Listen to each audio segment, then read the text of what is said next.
भारत के नून हिस्ट्री में erotic instant के दो कैरेक्टर्स मिलते हैं। एक तो ये मांडव का गयासुद्दीन और दूसरा अकबर।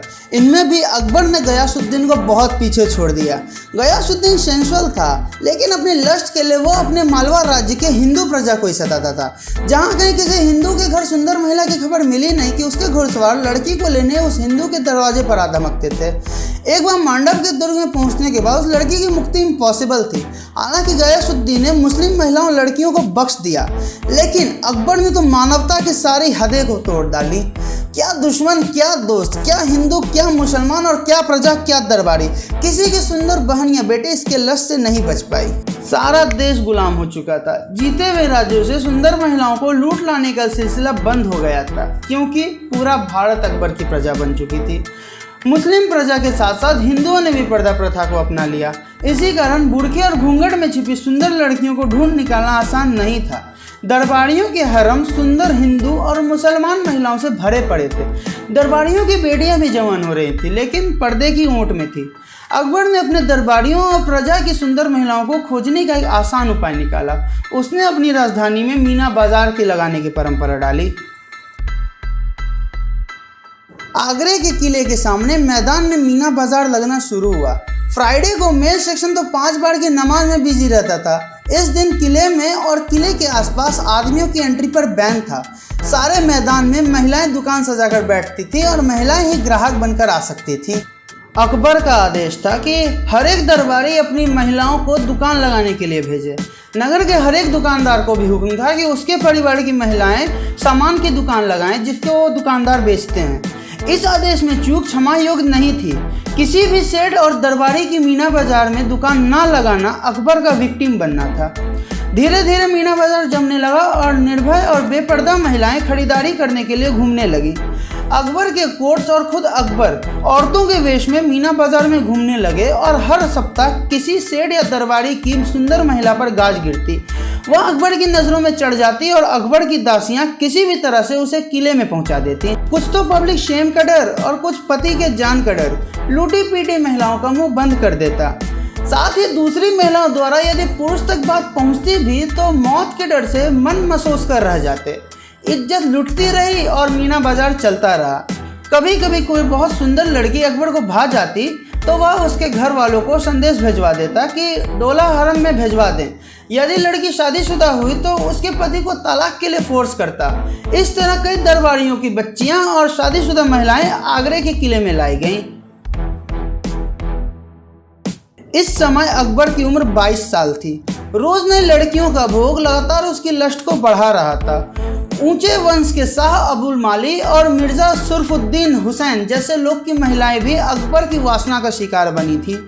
इन्हीं दिनों एक शेख की पत्नी अकबर की निगाह में चढ़ गई। अकबर ने शेख पर दबाव डाला कि अपनी पत्नी को तलाक दे दे ताकि मैं उसे अपने हरम में डाल सकूं। ना तो शेख अपनी पत्नी को छोड़ना चाहता था और ना ही उसकी पत्नी अकबर के पास जाना चाहती थी। आगरा के और भी 10-12 परिवारों की महिलाओं को अकबर अपने हरम में डालना चाहता था। आखिरकार आगरा के चुनिंदा मुसलमान दरबारियों की एक सीक्रेट मीटिंग हुई जिसमें अकबर के मर्डर की प्लानिंग की गई। सुरफुद्दीन का एक हिंदू गुलाम था फुलाद, बाड़मेर का रहने वाला ऊंचा पूरा कद्दावर जवान। अबुल माली के दोस्त सुरफुद्दीन ने उसे अपनी गुलामी से मुक्त किया और बदले में अकबर को मार डालने का वचन लिया। हमेशा बॉडीगार्ड से घिरे रहने वाले अकबर को तलवार या भाले से मारना पॉसिबल नहीं था। बंदूकें उस समय बारूद की 1 नाल या 2 नाल की हुआ करती थी, जिनसे बस 1 बार या 2 बार ही फायर किया जा सकता था। तब डिसीजन हुआ कि तीर से अकबर को मारा जाए। तीर भी अधिक दूरी से मारना था, इस कारण मजबूत कमान की जरूरत पड़ी ताकि शरीर के भीतर तक तीर बैठ सके। फुलाद ने तीरंदाजी के अभ्यास में कई धनुष तोड़ डाले। फिर एक लोहे का बना कंधारी धनुष उसे दिया गया। लोहे के धनुष के अभ्यास के बाद घातक दल अफसर की ताक में रहने लगा। आगरा में तो काम बना नहीं। पता चला कि जनवरी 1564 में अकबर शेख निजामुद्दीन औलिया की दरगाह पर जियारत करने के लिए जाना चाहता है। घातक दल के लोग जनवरी के पहले सप्ताह में दिल्ली पहुंच गए और अच्छे जगह की तलाश कर घात लगाकर बैठ गए। औलिया की दरगाह के रास्ते में महामनगा द्वारा बनाया गया एक 2 मंजिला मदरसा भी था। इसी मदरसे की छत पर फुलाद तीरों की तरकश लेकर जा बैठा। महामनगा के बेटे आदम खां को किले की दीवार से गिराकर अकबर ने मरवा दिया था। बेटे के गम में कुछ दिन बाद अनगा भी मर गई। अनका का परिवार भी अकबर के खून का प्यासा था और मर्डर प्लानिंग में शामिल था। 11 जनवरी 1564 को अकबर ने औलिया की दरगाह में जा दर्शन किए। अकबर दरगाह से लौट रहा था और उसके बॉडीगार्ड्स बिखरे हुए थे। कुछ तो उसके साथ थे, कुछ आगे बढ़ चुके थे और कुछ दरगाह में प्रार्थना के लिए रुके थे। अकबर जैसे ही मदरसे के नीचे आया, एक सनसनाता तीर आकर उसका कंधा भींग गया। अकबर जोर से चीख पड़ा। बॉडीगार्ड्स ने उसे अपनी ढालों की ओट में ले लिया और तीर की दिशा में निगाहें दौड़ाईं। देखा तो मदरसे की छत पर एक विशालकाय व्यक्ति तीर बरसा रहा है।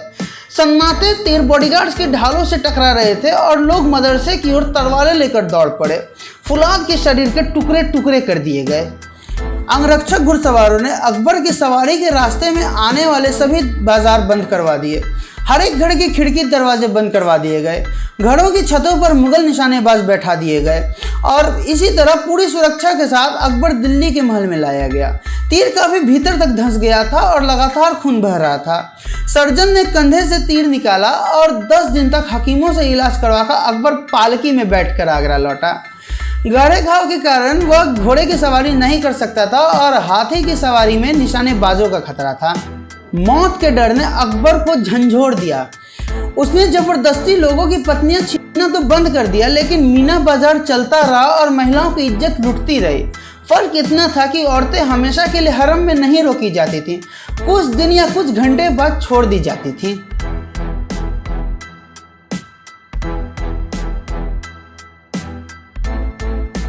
मीना बाजार के एंट्रेंस पर दुकान लगाने वाली महिलाओं के नाम दर्ज होते थे। इसी तरह बाजार में खरीद के लिए एंट्री करने वाली महिलाओं के नाम परिवार भी दर्ज होते थे। अकबर ने देखा कि बीकानेर के राव कल्याण मल की बूढ़ी पत्नी नाम मात्र के लिए दुकान लगाकर बैठती है, लेकिन परिवार की सुंदर जवान औरतें आज तक मीना बाजार में नहीं आई। वैसे राव कल्याण मल ने जान के डर से अपनी बेटी की शादी अकबर से करा दी थी, लेकिन रोज नई महिलाओं को भोगने की लालसा से अकबर ने राव कल्याण को संदेश भेजा कि आपके परिवार की महिलाएं एक बार भी मीना बाजार में खरीदारी के लिए नहीं आई है, ये ठीक नहीं है। लाचार हो राव कल्याण मल ने अपनी पत्नी को एडवाइस दिया और फ्राइडे को अपने बड़े बेटे राय सिंह की पत्नी को दासियों के साथ मीना बाजार में भेजा। कुछ बहुत बुरे की आशंका से बड़ी कांवरानी कांप उठी। रोती सिसकती जेठानी की कातर आंखें आशा के अंतिम किरण की ओर उठी। वह थी देवरानी किरण कुंवर, रण बांकुरे सिसोदिया शक्ति सिंह की बेटी, हिंदू सूर्य नरनाहर महाराणा प्रताप की भतीजी और हिंदू गौरव पृथ्वी सिंह राठौर की पत्नी।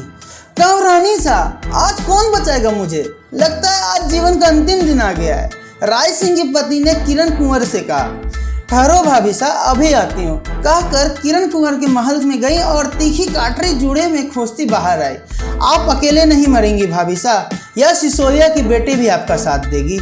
मीना बाजार के एंट्रेंस पर जैसे ही दोनों राठौर वधुओं ने बीकानेर राज परिवार का नाम लिखाया, गेट पर खड़ी दासियों ने अकबर को सूचना भिजवा दी। पृथ्वी सिंह की पत्नी किरण कुंवर का नाम सुनते ही अकबर खुशी से उछल पड़ा। जिस सिसोदिया घराने का डोला आज तक दिल्ली या आगरा किसी बादशाह के हरम में नहीं आया, वह सिसोदिया की बेटी मीना बाजार आ चुकी थी। अकबर ने दूर से देखा और किरण कुंवर के रूप को मुग्ध हो देखता ही रह गया। अब किरण कुंवर को मीना बाजार के किसी बंद तंबू से किले में लाने की जुगत भड़ाई गई। एक मुगल दासी ने जुहार अर्ज की और कहा कि बीकानेर वाली बेगम जो आपकी ननद है, अपनी भाभियों को याद कर रही हैं। दोनों देवरानी और जेठानी एक दूसरे को शक वाली नजरों से देखने लगी। तब किरण कुंवर ने कहा, भाभी साहब यहीं रुके, मैं अकेले जाती हूँ। मेरी ओर से निश्चिंत रहे, मैं जौहर और शस्त्र खेलने वाली परिवार की बेटी हूँ। ये तुर्क मेरे जीवित शरीर को नहीं पा सकेगा। इतना कहकर किरण कुंवर किले के दरवाजे की ओर चल दी। किले के एंट्रेंस पर तातार औरतें पहरा दे रही थीं। आज कोई पुरुष सैनिक किले में नहीं था। शाही खानदान के पुरुष भी या तो घूमने के लिए बाहर चले जाते थे या फिर किले के भीतरी कमरों में रहते थे। किले के गेट से आगे बढ़ किरण सुनसान रास्ते पर पहुंची। आगे आगे चलती मुगल दासी व पीछे किरण रूम में गई ही थी कि पास के दरवाजे से निकल अकबर ने रास्ता रोक लिया। मुगल दासी अकबर को देख जल्दी से भाग गई। अकबर शराब पिए था और किरण कुंवर के सामने 3 रास्ते थे, या तो सम्मानपूर्ण मृत्यु, या फिर नॉन रेजिस्टिव रहकर अपनी इज्जत लुटवा लेना, या जुड़े में खुशी काटर लेकर अकबर को खत्म कर देना। क्षण मात्र में किरण ने निर्णय ले लिया और भूखी शेरनी की तरह अकबर पर टूट पड़ी। अकबर के लिए अनएक्सपेक्टेड था। वह कुछ सोच सके इससे पहले वीरांगना किरण ने उसे जमीन पर दे पटका और छाती पर जा बैठी और लगी अकबर के मुंह पर घूंसों का प्रहार करने। अकबर का नशा काफूर हो गया। घूंसों की बौछार थमते अकबर ने देखा गुस्से से फुफकारती किरण कुंवर ने जूड़े में खुशी काटर निकाली। एक हाथ से अकबर का बाल पकड़े और काटर वाला हाथ ऊपर उठाया। साक्षात मौत अकबर के सामने नाचने लगी। हजारों महिलाओं के सतीत्व को लूटने वाला, कुछ लोगों द्वारा कहे जाने वाला सो कॉल्ड महावीर अकबर दोनों हाथ जोड़कर सामने गिड़गिड़ाने लगा। ओ देवी, मुझे माफ करो, मेरी जान बख्श दो, मैं तुम्हारी गाय हूँ, मुझसे भारी गलती हो गई, अब कभी ऐसी पाप कर्म नहीं करूँगा। किरण का हाथ रुक गया। वह सोचने लगी, अकबर तो मर जाएगा, लेकिन बदले की आग में जेल में बंद मेरे पति मारे जाएंगे। मुगल तख्त खाली नहीं रहेगा, शहजादा सलीम बादशाह बन जाएगा। बदले की आग में मुसलमान सैनिक आगरा के हजारों हिंदुओं को तबाह कर देंगे। हजारों हिंदू महिलाओं का अपहरण होगा। मैं अकेली तख्त तो नहीं पलट सकती हूँ, लेकिन हाँ, परिस्थिति में सुधार कर सकती हूँ। उसने अकबर के गले पर काटर रख दी और कहा, मैं तुझे माफ कर सकती हूँ, लेकिन एक शर्त पर। एक शर्त पर कि कसम खा कि आज के बाद मीना बाजार कभी नहीं लगेगा। अब किसी भी अबला की इज्जत पर आंच नहीं आएगी। अकबर ने कुरान की कसम खाकर सब स्वीकार किया। किरण कुंवर किले से बाहर निकल आए और उस दिन के बाद से फिर मीना बाजार कभी नहीं लगा। सारी दुनिया जानती है कि अकबर ने मीना बाजार लगवाया था, लेकिन कोई ये नहीं जानता था कि अकबर ने मीना बाजार बंद क्यों करवाया था। ये थी असली वजह। अपनी अनकंट्रोल लस्ट के नेचर के कारण अकबर के प्राण 2 बार संकट में पड़ चुके थे। अकबर समझ गया कि 2 बार तो जैसे तैसे बच गया, लेकिन अगर जान बचानी है तो आगे से ये सब बंद करना होगा। इसलिए मीना बाजार बंद होने के साथ साथ अकबर के फीमेल कलेक्शन के प्रोफेशन पर भी रोक लग गई। लेकिन अकबर के हरम में असंतोष की ज्वालामुखी आग उगलने को तैयार थी। वे महिलाएं जिनके पिता, पति और भाइयों की हत्या कर अकबर उन्हें उठा लाया था, उनसे अकबर के प्राण संकट पे पड़ सकते थे। हरम में आते जाते, लग्जरी रूम में रात बिताते और हरम की महिलाओं को अपनी सेवा के लिए फोर्स करते अकबर को उनके तेवर देखने को मिल रहे थे। अकबर ने तुरंत डिसीजन लिया और एक दिन दरबार में अपने मुस्लिम सामंतों, दरबारियों, नवरत्नों को इकट्ठा कर हरम की 5000 औरतें उनमें डिस्ट्रीब्यूट कर दी। कुछ लोगों का कहना है कि अकबर ने मात्र एक पत्नी रखी थी, लेकिन यह सच नहीं है। मानसिंह की बुआ के साथ अकबर ने हरम में अपने गुरु बैरम खां की पत्नी खाने जमा और उसके भाई बहादुर खां की पत्नी और आदम खां की पत्नी को भी उसने अपने हरम में मौज रखा था। बदायूनी के अनुसार उसने हरम में 5000 औरतों में से सिर्फ 16 औरतें चुनकर रख ली और बाकी अपने दरबारियों में बांट दी। आईने अकबरी के अनुसार अकबर कहता है कि यदि मुझ में पहले ही बुद्धि होती तो मैं अपने राज्य में किसी स्त्री को जबरन हरम में नहीं डालता। रिश्तेदारों की हत्या कर असहाय महिलाओं को जबरदस्ती हरम में डालने वाला क्या महान हो सकता है? उनके परिजनों से छीनकर एकत्र की गई महिलाओं को निर्जीव वस्तु या जानवरों की तरह दरबारियों में बांट देने वाला क्या महान हो सकता है? इज्जत के साथ अपने गृहस्थी में सुख शांति से रह रही 5000 महिलाओं को इसने क्या बना डाला? फिर भी कहा जाता है अकबर द ग्रेट। वीडियो कैसा लगा कमेंट करके ज़रूर बताइएगा, और अगर आपको वीडियो पसंद आया तो वीडियो को लाइक ज़रूर करिएगा और अपने दोस्तों के साथ शेयर भी ज़रूर करिएगा। और अगर आप हमारे चैनल पर नए हैं तो हमारे चैनल को सब्सक्राइब कर बेल आइकन को भी ज़रूर ऑन कर दीजिएगा ताकि चैनल की लेटेस्ट अपडेट आप तक पहुँच सके। दुनिया के सबसे गरीब राष्ट्रपति के बारे में जानना चाहते हैं तो राइट वाले वीडियो को क्लिक करें, वरना लेफ्ट साइड वाले को क्लिक करें। मिलते हैं अगले वीडियो में, तब तक के लिए गुड बाय।